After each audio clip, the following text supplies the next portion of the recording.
Question and answer. Can I get my SQF certification without going through HACCP?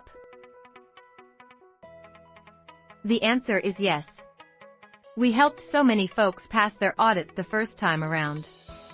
The keywords is are you ready? Let me walk you through the key steps. First, understand the SQF code and its requirements.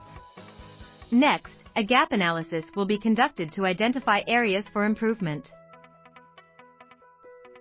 Then, develop and implement your SQF system, ensuring compliance with all standards. Once your system is in place, schedule an audit with an accredited certification body to verify your compliance with SQF requirements.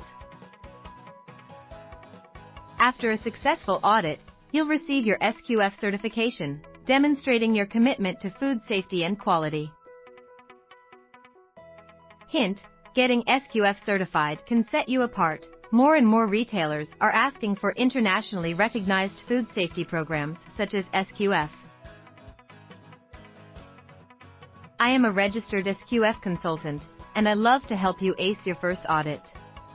Let's get through this together. Give me a quick message or call at 236-513-2488.